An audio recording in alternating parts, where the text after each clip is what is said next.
Rômulo Fernandes nasceu em Santa Fé do Sul e, aos 8 anos, mudou-se para Mauá, região do Grande ABC paulista. Formado em Sociologia, dedicou sua trajetória à política, inspirado por sua mãe, Celcina Fernandes, a primeira mulher eleita vereadora pelo PT na cidade de Mauá. Foi vereador por 2 mandatos no município.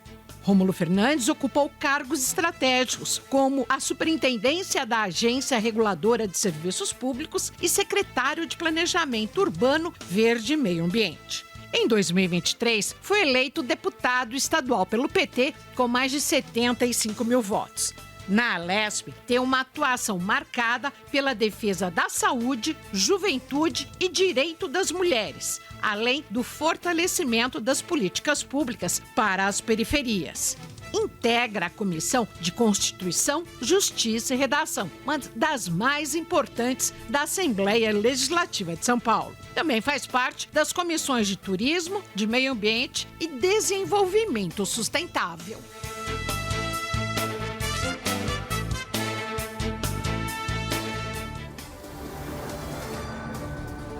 Olá, seja bem-vinda, seja bem-vindo. Começa agora o Conexão Paulista, um programa que aproxima você das decisões políticas do Estado, com informação de qualidade e interesse de toda a população.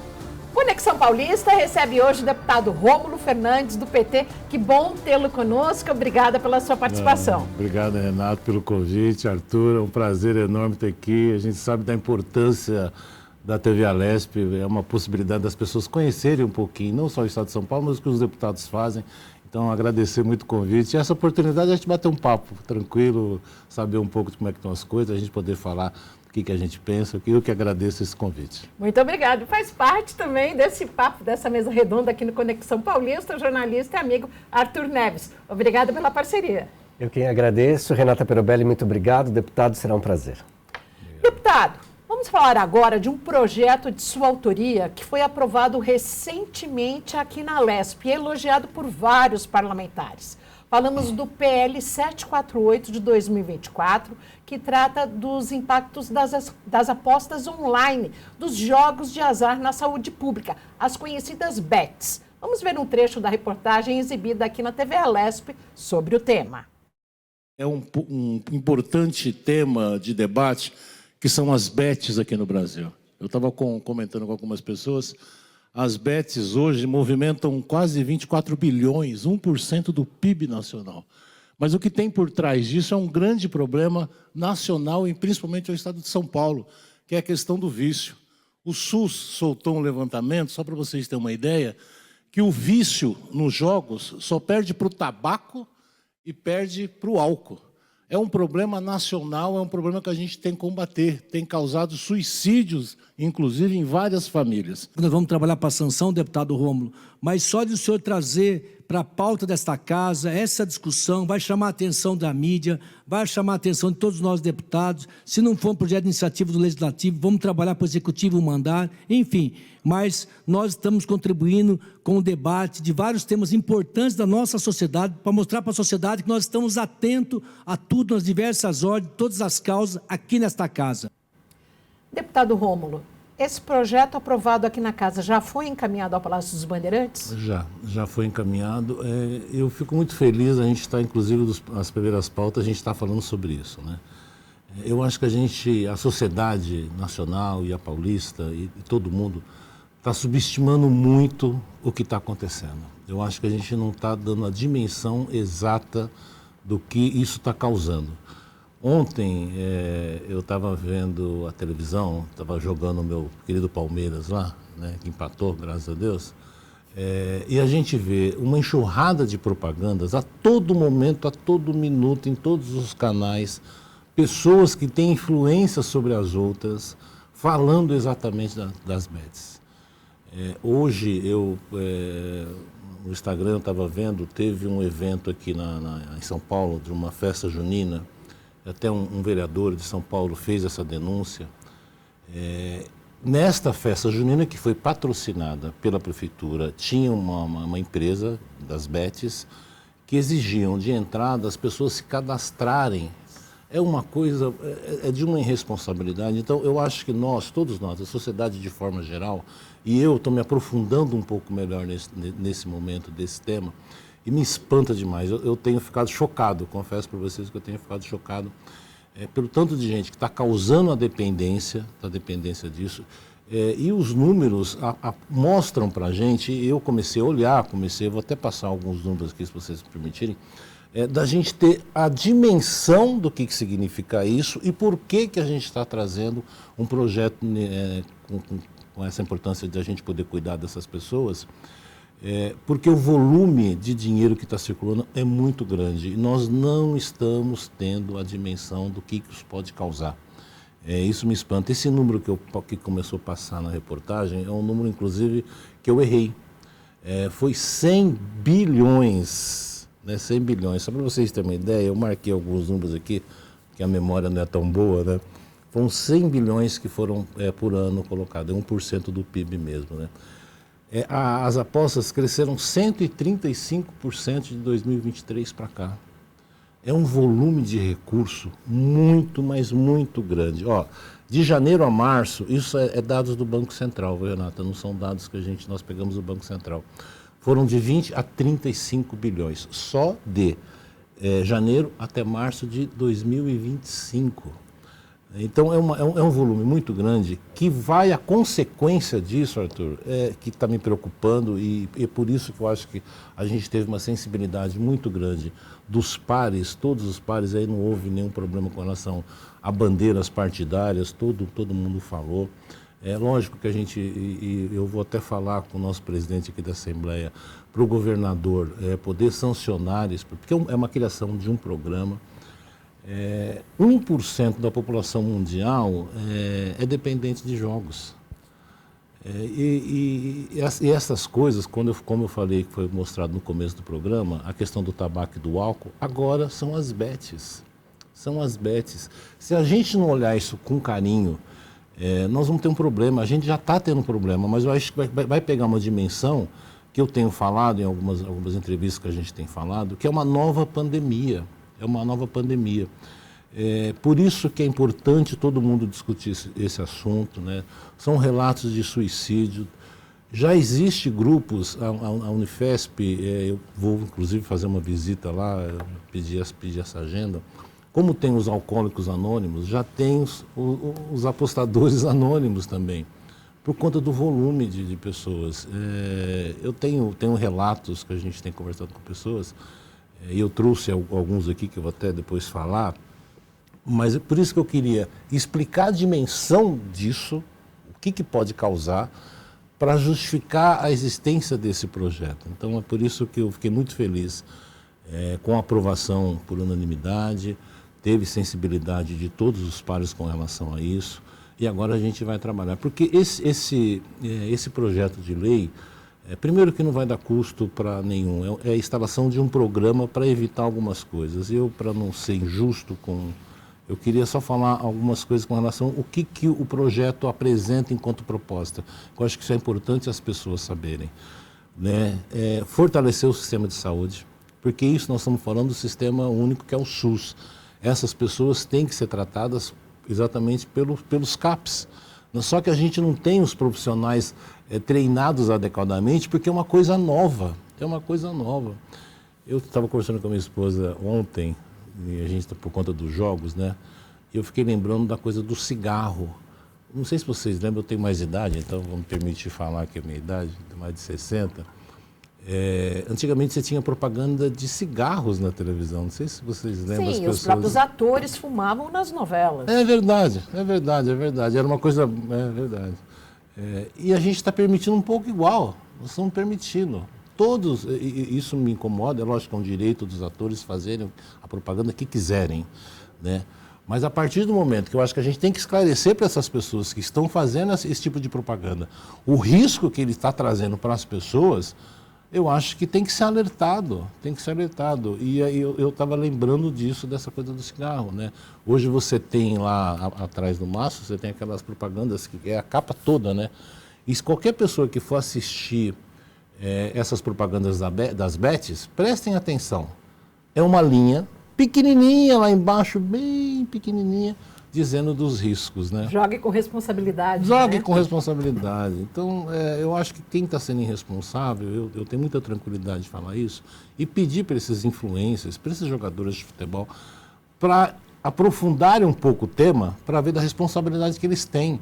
E todos nós temos, eu enquanto parlamentar, estou tentando ajudar e estou tentando fortalecer o Sistema Único de Saúde com relação ao tratamento, né? Então me espanta muito, viu? Me espanta muito isso. Eu fiquei feliz.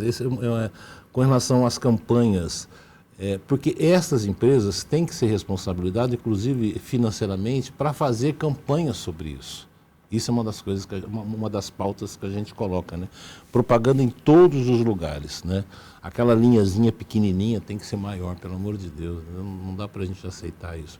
Por isso, da importância da gente fazer as propagandas, capacitar todos os profissionais das áreas, porque eu acho que isso daqui a pouco vai ter uma dimensão muito grave, muito grave. Eu só vou fazer um relato aqui, ó, de 2 casos que eu faço questão de relatar. Eu não vou dar o nome das pessoas porque a gente tem um cuidado. Belo Horizonte, um rapaz chamado Vinícius. Eu vou dar o primeiro nome dele. O Vinícius largou 2 empregos para se dedicar às apostas e acabou tirando a própria vida após perder a casa e enfrentar um endividamento. Isso é um caso. Eu acho que a gente tem que relatar isso para as pessoas terem a sensibilidade do que nós estamos falando aqui. Outro caso no Ceará. São vários casos, eu só peguei esses 3 aqui para a gente poder ter mais. Uma moça chamada Ângela, do Ceará. Cometeu suicídio em dezembro de 2023 após acumular mais de 500 mil em dívidas com apostas, conhecida como jogo do aviãozinho. Eu não tenho ideia do que é isso. E por último, um rapaz chamado Marcos de Campinas. Segundo relato, o mecânico foi encontrado morto em julho de 2024 após contrair 200 mil em dívida com agiotas devido a apostas. Quer dizer, é disso que nós estamos falando, sabe? Então, por isso que essas possibilidades que vocês estão dando para a gente, parlamentar, para conversar com as pessoas, assim, olhem, vejam o que está acontecendo. E a gente sempre faz um apelo às emissoras, os jornais, para dar uma olhada nisso, que a gente não pode ficar de braços cruzados. Por isso, da minha felicidade de ter aprovado esse projeto, da gente trazer esse debate, eu tenho sido chamado para algumas conversas, e eu estou aprendendo e estou me surpreendendo muito. Eu estou espantado com isso. Esse exemplo que eu falei para vocês da Prefeitura de São Paulo saiu hoje, né, nas redes sociais. Eu fiquei abismado. A pessoa tem que chegar lá e tem que se cadastrar, né? Não dá para ser assim, né? Não dá, né? Mas é isso. Deputado, a gente está gravando esse programa no finalzinho do mês de junho. Diversas ações foram relatadas em relação a esse assunto nas últimas semanas, né? O Congresso tem trabalhado muito em relação a isso. Então a gente também traz uma ideia para o nosso parlamento paulista, né? O maior parlamento estadual da América Latina. Os psicólogos trabalham individualmente as questões, as doenças psíquicas, se a gente puder dizer assim. O senhor, como sociólogo, observa isso tão bem quanto também os psicólogos. Se os psicólogos estão ali individualmente, o senhor, como sociólogo, vai ampliar essa questão do estudo das anomalias, doenças psíquicas, enfim. O senhor, ninguém melhor do que nós aqui para falar exatamente sobre essas questões sociais. E parece-me que, me corrija por favor, o senhor trouxe aqui o relato das questões das empresas de comunicação também, que vem fomentando isso com muito afinco. É possível, e aí aqui eu trago 2 questões, me permita, Renata, em relação ao próprio projeto, em relação às causas de tudo isso, os estudos psíquicos, as causas que levam as pessoas a mergulharem nessas dívidas e aí até tirar a própria vida, e em relação também às próprias meios de comunicação. Como é que é possível também trabalhar isso com as empresas de comunicação que estão observando lucro, dinheiro, eles não estão preocupados com vidas? É isso. Arthur, você tocou num ponto-chave, né? O Congresso Nacional tem uma CPI, né? A gente está acompanhando um pouco isso. né, e tem dado os frutos para isso. Eu sempre falo que esse tipo de jogo a gente chama de jogos de azar, né? Já o nome já é, né? Já diz assim, é um azar, né? Não vai dar certo esse trem, né? Não vai dar certo esse negócio, né? Eu acho que as empresas, elas têm que ter responsabilidade social. E todas elas, em todos os sentidos. Por isso que eu disse aqui para vocês, a gente está conversando, se as empresas não tiverem a noção do que está acontecendo, para elas é muito fácil. Não dá para você mercantilizar uma doença como você falou. Isso é um problema, isso é uma doença. Eu espero, e aí eu acho que é um movimento nacional que está crescendo, né? Isso é uma coisa bacana. Como cresceu quando do álcool, quando cresceu a questão do tabaco. Então, estas coisas, eu tenho esperança, sou um otimista por natureza, das pessoas entenderem, verem o que está acontecendo. Houve um crescimento de 53%, é um outro dado que a USP soltou, de casos de dependência de jogos. 53% em um ano. Em um ano, esses relatos que eu fiz aqui, desses 3 casos, são muitos mais casos. Que às vezes as pessoas, as famílias... Arthur, eu vou dar um exemplo próximo a mim, né? Eu tenho um amigo meu, que o filho dele... ele não suicidou tal, mas ele mesmo se internou. Ele se internou, porque ele tem um descontrole danado. E a família, porque causa um problema para a pessoa e é um problema familiar. Todo mundo sofre com isso. É como a droga, né? Não é um mal que ocorre para você, é um mal que acarreta a família inteira fica drogada, a família inteira fica dependente.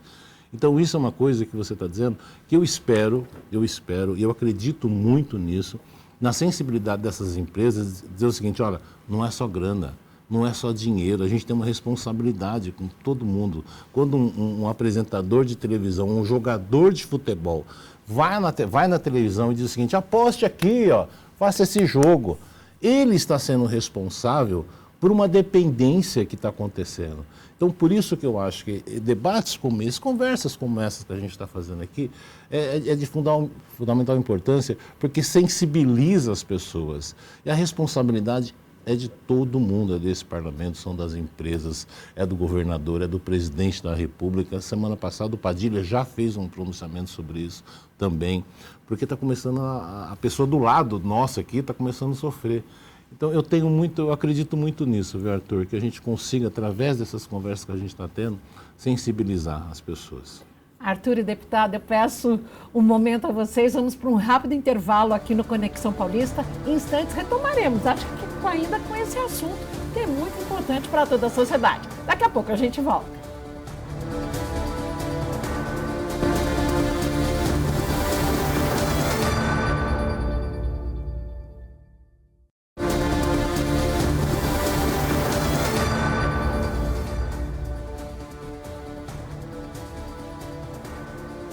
Conexão Paulista está de volta. Hoje recebemos o deputado Rômulo Fernandes, do PT. Obrigada mais uma vez pela presença. Obrigada, Arthur, também. Deputado, voltamos a falar sobre o projeto do senhor que foi aprovado aqui na Casa recentemente, o 748 de 2024, que fala das bets.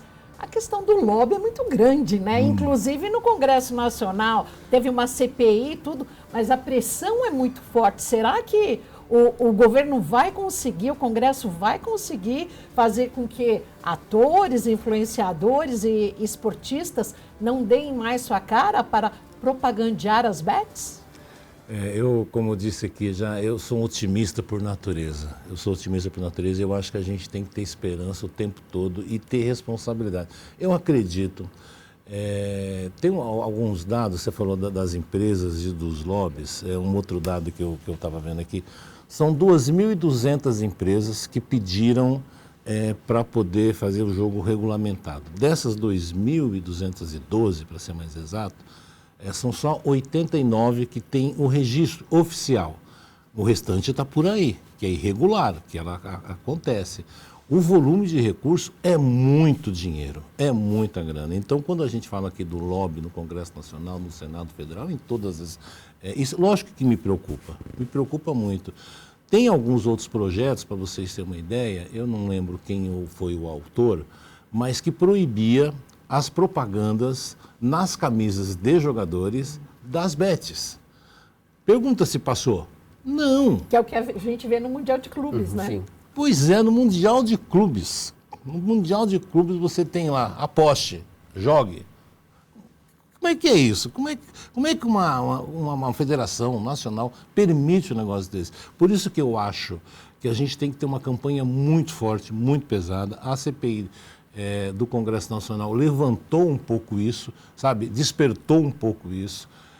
Mas que eu sei que é muito dinheiro envolvido. A partir do momento que tem muito dinheiro envolvido, você tem as pressões. Você tem as pressões. Esse projeto que proibia as propagandas não passou, né? Inclusive, me parece que teve um projeto aqui no estado de São Paulo, talvez eu esteja cometendo um erro de autoria, mas eu acho que foi o Simão Pedro, que não chegou nem a ir para as comissões de justiça, né? E eu não quero discutir o porquê não chegou, eu não acompanhei esse projeto. Mas o que eu quero dizer é o seguinte, a pressão é muito forte. Como teve a pressão do tabaco, como teve a pressão do álcool, isso, as pessoas precisam se acostumar. Eu vou dar um exemplo meio maluco, mas vocês lembram quando eu estava falando aqui do Maluf, quando ele implementou o cinto de segurança? O que aconteceu nesse estado? Arthur aqui? não era nascido. O Arthur não era nascido. Arthur teve já uma pessoa aqui, um governador que chamou Maluf. Estamos entregando a nossa idade, né? Teve uma reação muito complicada naquele momento. Sim. Mas foi eficiente. Então, eu acho que todos nós, eu volto a repetir, e vocês têm um papel fundamental nisso, a imprensa de forma geral, a TV Alesp tem contribuído para isso, para trazer esse debate para a mesa. Porque são os nossos filhos, são os nossos netos, são as pessoas que estão em volta da gente, que estão sofrendo com isso, as pessoas estão se matando. Para vocês terem uma ideia, um outro dado, a maioria dos apostadores é classe D e classe F. São as pessoas mais pobres que estão fazendo isso, por conta de uma esperança de jogo. O jogo é uma coisa terrível, né? Porque você vai sempre na esperança de você ganhar, e aí cria-se a dependência, e aí você não consegue mais parar, e você não consegue ter mais o controle dessas coisas. Mas a maioria das apostas, das pessoas que apostam, são classe D e classe F. As pessoas estão tirando dinheiro do Bolsa Família para apostarem. Tem uns dados aqui, que depois se eu conseguir achar aqui, do Banco Central, que os piques que as pessoas fazem para as apostas, isso é controlável, isso dá para você fazer. O Banco Central fez esse levantamento, que as pessoas que recebem um Bolsa Família, concentram. Com os 10% desse dinheiro, vai para as bets. Como é que a gente não enxerga isso, entendeu? E diz o seguinte, vamos parar com esse trem? Vamos parar. A gente tem que conversar sobre essas coisas. Porque é uma pandemia, eu volto a dizer, outro dia até a pessoa me criticou por usar o termo de pandemia. Bom, uma pandemia a gente sempre lembra daquela coisa da saúde pública, mas é um caso de saúde pública, está se transformando. Eu espero que daqui a 1 ano, 2 anos, a gente venha aqui e fale, olha como aquele debate deu certo, olha como aquilo valeu a pena. Porque às vezes você bate e as coisas não acontecem, né? Mas a gente tem que ser insistente. Por isso que eu acho que vale a pena. Eu acho que é muito dinheiro envolvido, Eu falei aqui, são 100 bilhões. 100 bilhões é muita grana, né? Mas a gente tem uma responsabilidade social. E aí eu acho que o Congresso Nacional tem o seu papel, nós temos nosso papel, vocês têm o papel de vocês, e todo mundo caminhar na mesma direção, eu acho que vai dar certo. Ainda sobre isso, deputado, porque nós temos um diferencial aqui na Rede Alesp, que é exatamente esse, né? Nós propagamos os trabalhos que os senhores realizam aqui no Parlamento Paulista, e esse muito bem um feito primoroso do senhor aqui dentro da Assembleia Legislativa. Nos outros canais eles querem, de fato, como já dissemos, a grana, o dinheiro, enfim. Mas ainda assim me preocupo muito com essas vidas que ficarão ao longo do tempo. Projetos virão, leis virão, mas a doença que foi plantada nas pessoas, ela vai permanecer. Em algum momento ela vai precisar ser tratada. De que forma o Estado de São Paulo, o senhor aqui como um legislador, vai poder ajudar essas pessoas que vão permanecer? Talvez as bets não vão existir daqui a pouco, mas outros jogos vão... E essa pessoa com vontade, com desejo de suprir alguma questão, enfim, vai depositar a esperança nesses jogos. Como é que vai ficar isso no futuro? A consequência, eu vou dar um outro exemplo, a consequência, por exemplo, da pandemia que a gente teve do Covid, ela existe até hoje. Eu acho que esse projeto tem esse mérito de dizer o seguinte: primeiro, fazer campanhas, reconhecer o problema. Eu acho que a primeira coisa é quando eu falo isso com muita tranquilidade. Uma pessoa que tem vício no álcool ou no tabaco, primeiro ela tem que se reconhecer enquanto dependente disso. Aí entra o Sistema Único de Saúde, que pode possibilitar com adequado profissionais, porque os profissionais que trabalham nos CAPs é uma coisa nova para eles também. É uma dependência que eles estão estudando, que eles estão vendo. Como é que eu combato isso? A conversa com uma pessoa que é dependente do álcool é uma coisa, do tabaco é outra e do jogo é outra. Então, a ideia desse projeto é exatamente capacitar, um dos itens aqui, né, que a gente fala, capacitar todos os profissionais que trabalham no SUS para dizer o seguinte: olha, a gente tem que conversar com essas pessoas, incentivá-las, dizer para elas o seguinte: ó, você tem um problema. Aqui, ó, o posto de saúde do lado da tua casa tem um grupo de pessoas que tem a mesma coisa, para a gente poder cuidar delas. Como você disse, Arthur, a consequência disso é um negócio muito grave, não só para a pessoa, mas no entorno dela. No entorno dela é uma coisa terrível, Se desestrutura famílias, né? A pessoa perde o emprego, a pessoa perde a mulher, perde o filho. Então, essas coisas são graves pra caramba. Então, por isso que eu fiquei feliz, estou feliz, e a gente está tentando falar muito sobre isso. Outro dia, eu vou dar um exemplo. Eu fui chamado para um jornal regional para dar entrevista. Quando a pessoa viu o tema, a pessoa falou assim para mim: Rômulo, não deixaram você dar essa entrevista aqui, porque uma das bets financia o jornal. É isso. É o que você falou, A pressão é muito alta. Como é que eu vou falar sobre um tema desse num canal ou num jornal que é patrocinado 90% no jogo de aposta? A pessoa fala: opa, não. Né? Mas a gente tem que insistir, a gente tem que acreditar nas pessoas.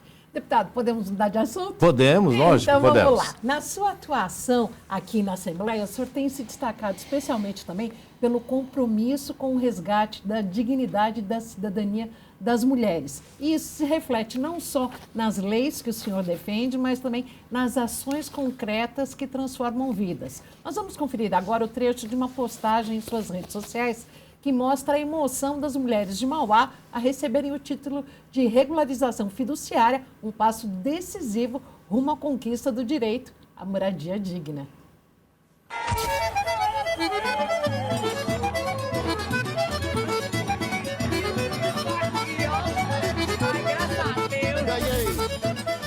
É importantíssimo nós construirmos, mas o mais importante é cuidar da nossa gente. E essa política pública, eu sei que ela vai fazer a diferença muito grande na vida de vocês. Tijolinho por tijolinho que vocês colocaram lá, agora dizer: agora é meu, eu estou com o meu documento. E a gente poder entregar para todos vocês.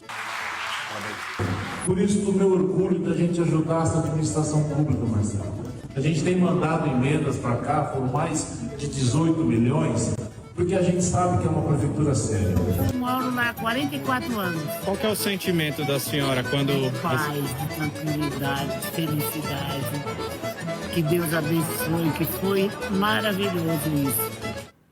Deputado, conta pra gente. A emoção desse dia. É um negócio que vale, é bem bacana vocês terem resgatado isso, é muito bacana. Tem uma coisa que eu nasci em Santa Fé do Sul, no interior do estado de São Paulo, né? E vim para a região do ABC, era menino, pequeno ainda e tal. E eu morei num bairro, chama Parque das Américas, é um bairro bastante populoso, um bairro grande. E a gente não tinha regularização lá dessa área, né? Qual que é o medo? Você vai dormir, você pensa assim: se amanhã cedo, será que vai ter alguém na minha porta aqui querendo que eu saia desse meu terreno?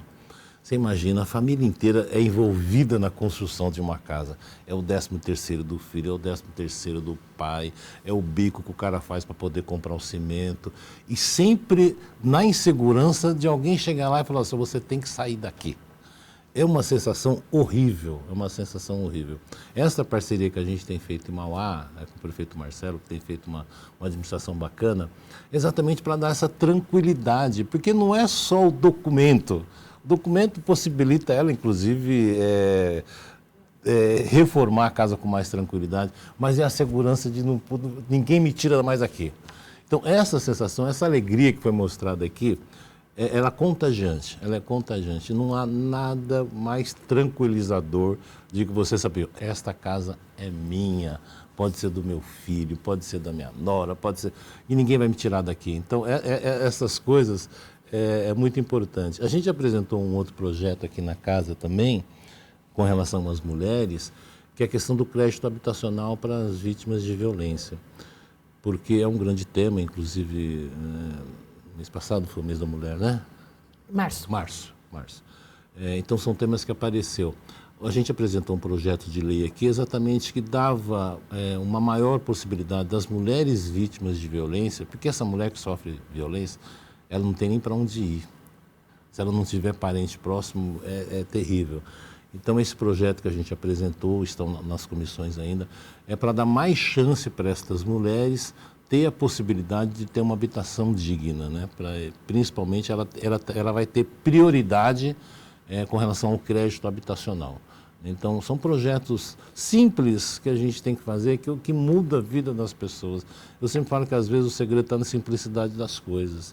Às vezes, você tem uns projetos mirabolantes, que é difícil colocar. Não, o projeto que a gente apresentou é o seguinte, olha, a mulher vítima de violência feminina, vítima de violência, ela tem uma pontuação a mais e tem direito a mais para poder ter uma casa. É simples pra caramba. E muda a vida de muita gente, muda a vida das mulheres. Então, do meu orgulho da gente trabalhar com essas coisas. É uma pauta, e aí eu vou dizer, né, eu tive uma boa professora, né, a minha mãe, né, teve minha Fala mãe. Emocionado. Não, mas é verdade, porque eu sou fruto, não sei nem se vou falar aqui, né, eu sou fruto de uma luta feminista, né, a minha mãe em 82, quando ela foi vereadora, eu sempre conto essa história e conto essa história com muito orgulho, não foi fácil, você imagina uma mulher semi-analfabeta, dona de casa, ser vereadora do Partido dos Trabalhadores em 1982, é duro, com 5 filhos, depois ainda adotou mais 2, né? Numa periferia que não tinha absolutamente nada, né? Então, para mim, sabe aquela coisa de, é o mínimo de obrigação que eu tenho de ter este olhar, né? E todo mundo tem que ter, mas assim, a minha história me exigiu isso, por isso da minha felicidade a gente tentar contribuir dentro das possibilidades que a gente tem, né? Eu sempre falo, tem que fazer o melhor dentro daquilo que você pode fazer, né? Simples assim. Ele respondeu já uma das perguntas de onde vem todo esse anseio, essa vontade, né, de observar exatamente as mulheres. O senhor respondeu já essa questão, mas aí eu me prendo também na fala dessa senhora que vimos há pouco, né? Ela disse paz, tranquilidade e felicidade. Me prendi também nessas 3 palavras. E aí quando ela traz esses sentimentos, né? E aí eu fico pensando aqui, tentando imaginar o que diz o Rômulo em relação a isso, mas e aí especificamente para essas futuras gerações. E não olhando somente para São Paulo, na Grande São Paulo, mas também os municípios, né, que existem muitas mulheres que trabalham, cuidam dos filhos e precisam se desdobrar, enfim. É possível olhar para essas futuras gerações, né, dessas meninas que também precisam estudar, precisam ser valorizadas, e de que forma, com tantos projetos que o senhor tem relacionados a essa demanda, né, o que o senhor observa também para as meninas, para as futuras gerações? Eu acho que a gente nós estamos andando para frente nessa discussão.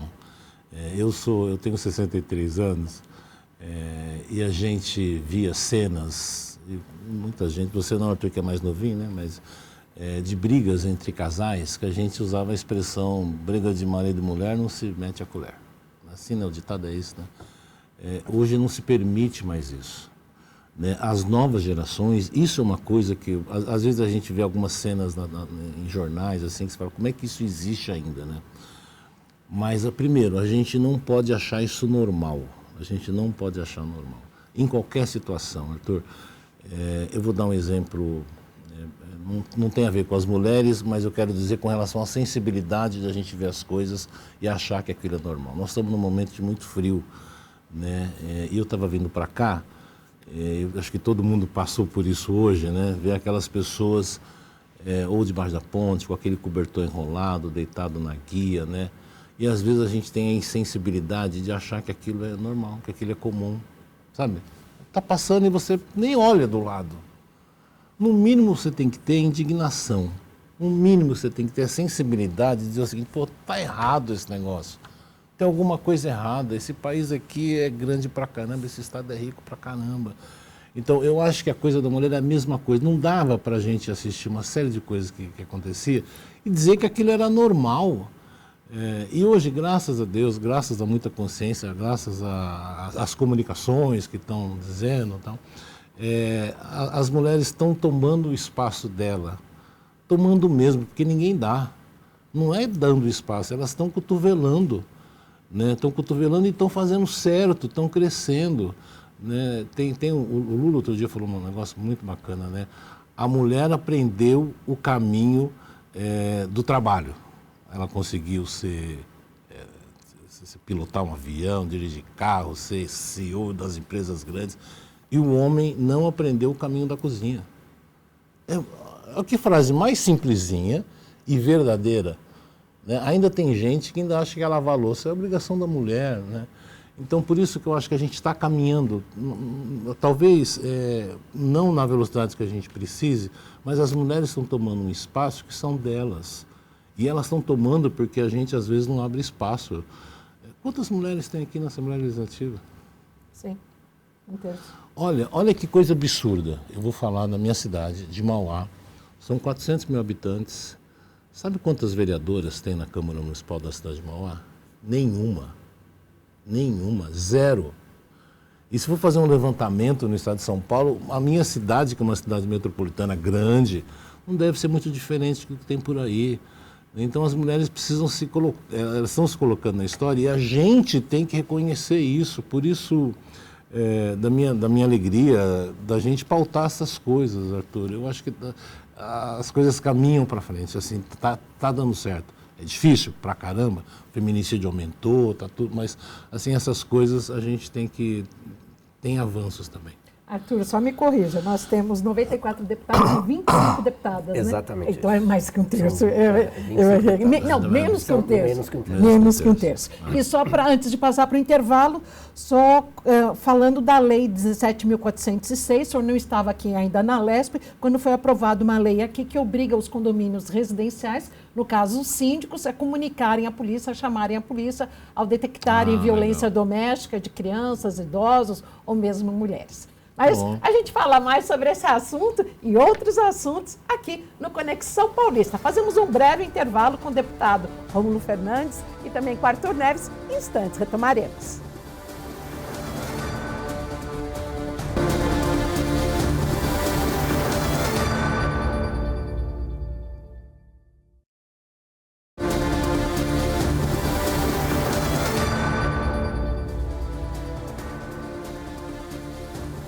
Voltamos agora para o último bloco do Conexão Paulista com o deputado Rômulo Fernandes, do PT, e também com Arthur Neves. Arthur, só pergunta ao deputado. Deputado, dando continuidade então do bloco anterior, o senhor falava sobre as mulheres, né? A questão da habitação, as mulheres sofridas nos nossos municípios paulistas. E também tem a questão da saúde, né? A questão da endometriose, e que tem sido cada vez mais falado sobre esse assunto aqui na Casa de Leis, né? Além desse assunto, comente por favor sobre esse assunto também, mas existem outras realidades relacionadas à saúde da mulher que seria importante também serem vistas para os próximos projetos? Eu acho que a questão da endometriose foi uma demanda que surgiu em reuniões que você faz, conversas com as mulheres, conversas que às vezes você faz visitas, faz plenárias, tal. Então essa demanda começou a aparecer para a gente e eu não tinha muita dimensão também disso, né? A gente começa a estudar um pouco e eu não sou um médico, não sou especialista, mas eu vou usar aqui. O grande problema é o diagnóstico, né? Quando a ideia desse projeto é você ter no sistema público de saúde a agilidade para poder fazer esses exames para evitar males maiores, né? Esse é um problema nacional, e o governo federal agora lançou uma série de problemas com relação a especialistas, né? Então cai um pouco nesta linha. Quanto mais cedo você diagnostica, mais possibilidade de tratamento que nem o câncer de mama e vários outros problemas. Este olhar a gente tem que ter, eu tive, por conta de uma pressão das mulheres. Falaram assim, pô, você não vai ver isso aqui não? Toma uma atitude, faça alguma coisa, né?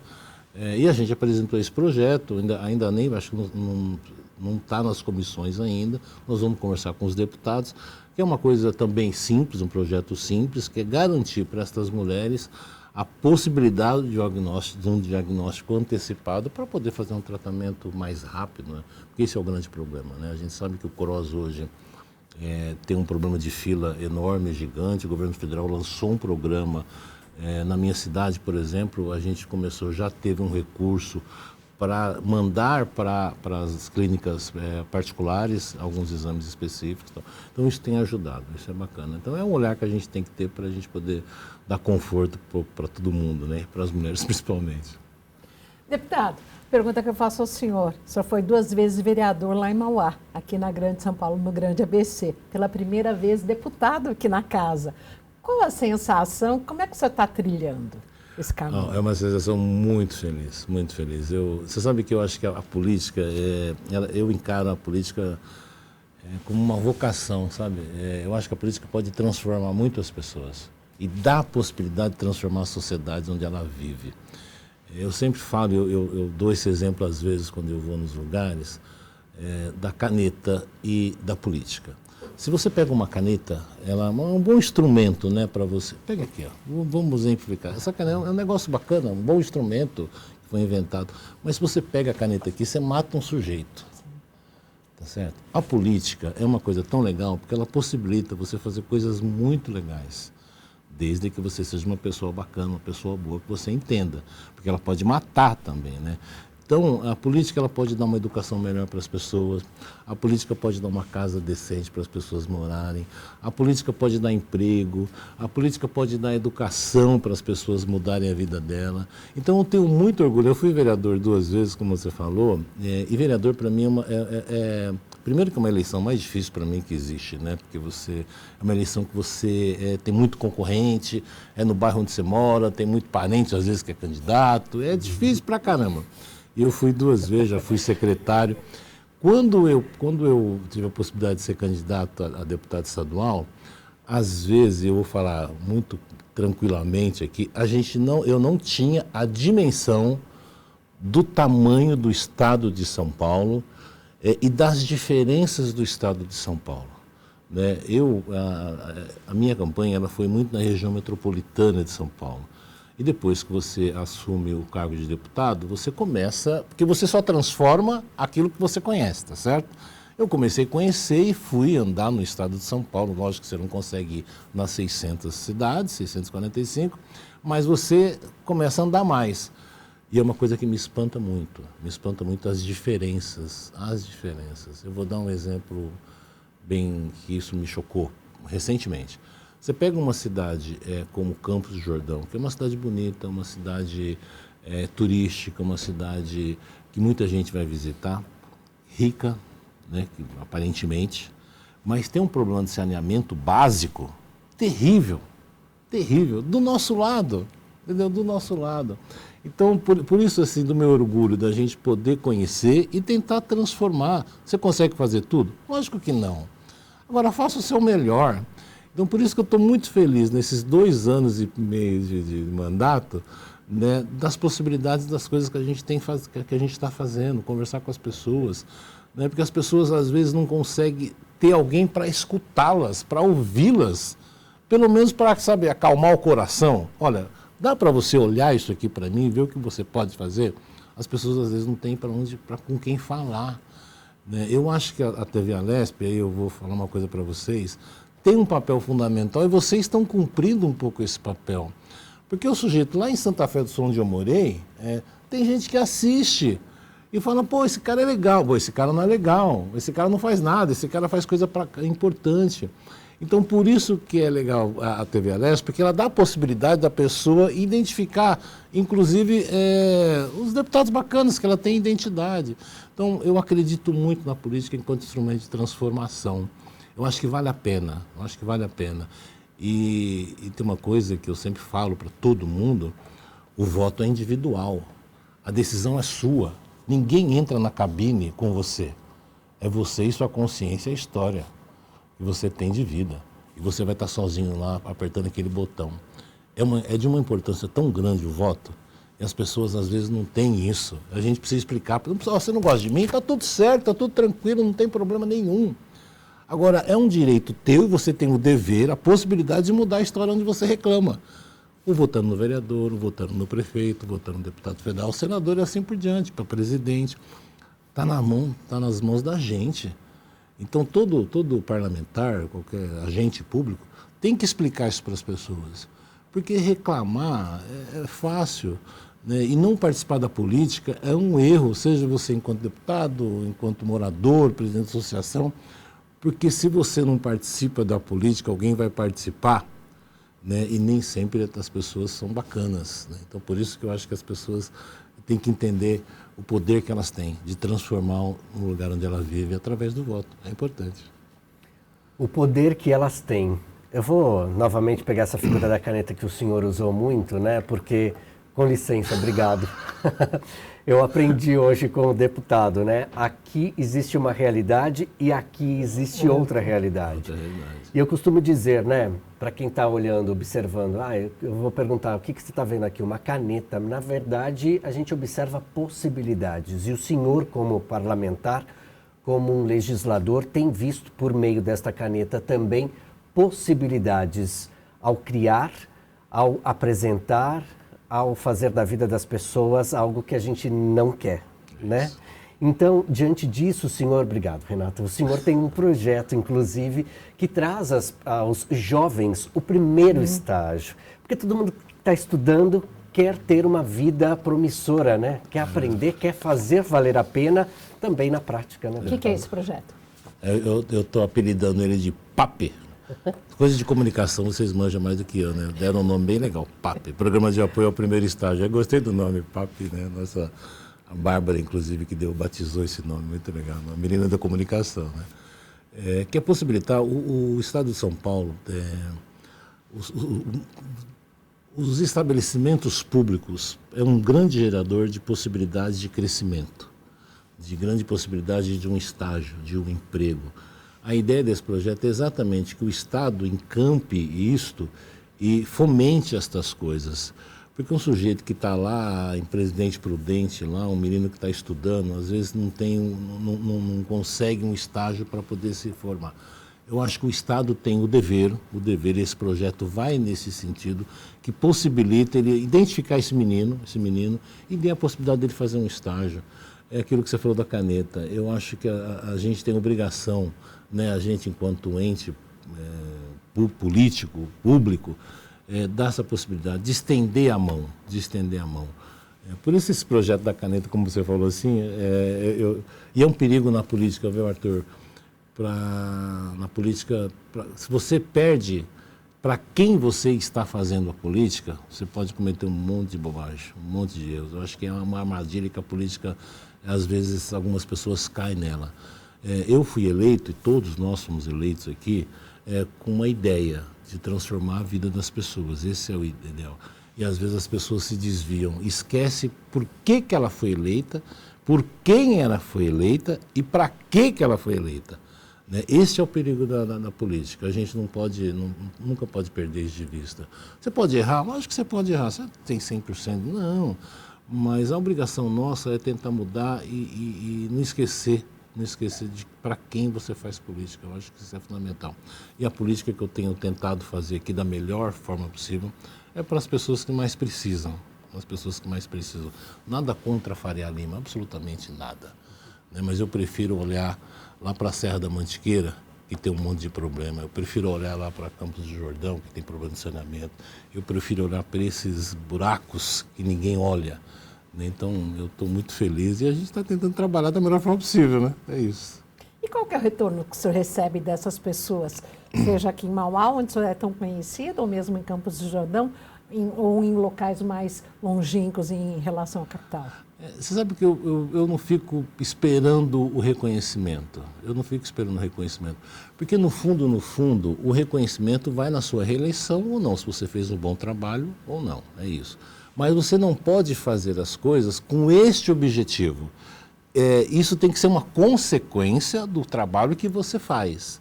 Né? Porque se você faz esperando, pô, você é um cara legal, você é o cara, não vai dar certo. Não vai dar certo. O voto e a reeleição, seja qual for, é consequência do trabalho que você realiza.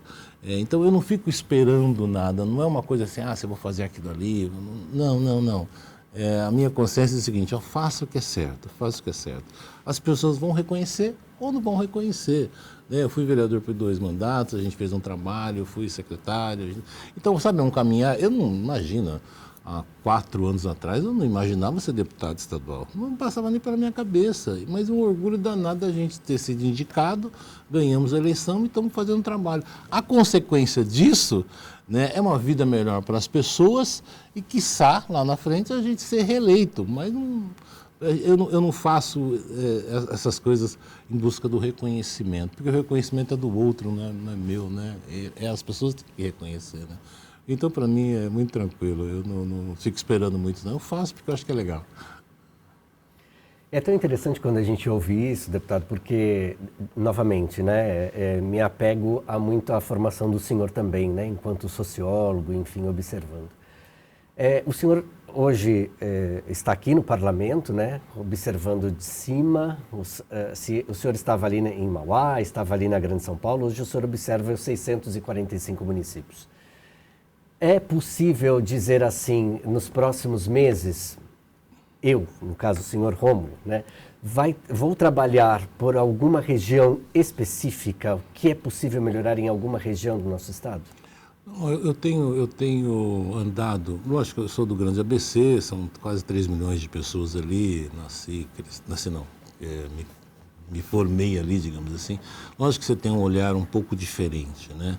Na região de Presidente Prudente eu tenho feito alguns trabalhos legais, na Baixada Santista também eu tenho feito coisas legais. Eu tenho aumentado muito o leque de atuação, né, Eu fui, por exemplo, olha como a coisa da caneta, vou dar só um exemplo da caneta aqui, não precisa da caneta não, só para... a ideia da caneta que eu achei sensacional, muito boa, eu gosto dessa ideia. Eu fui numa região de Presidente Prudente, numa entidade que tem lá que trabalha com formação dentro de uma comunidade. Eu mandei uma emenda para lá, pequena, uma emenda acho que foi de R$200 mil, mas a transformação que essa entidade está fazendo naquele entorno é uma coisa impressionante. É uma freira que tem lá, não vou falar o nome da entidade porque eu nunca sei se... Mas eu não fiz propaganda nenhuma disso, porque eu conheci ela há 2 anos atrás. Foi no começo do mandato que eu tinha. Não conhecia. E assim, eu não mando emendas para lugares que eu não conheça, sabe? Eu não faço isso, Então, teve uma demanda, eu fui conhecer, uma pessoa encantadora, trabalha pra caramba. Com R$200 mil, eu consegui curso lá para 2 anos praticamente, assim.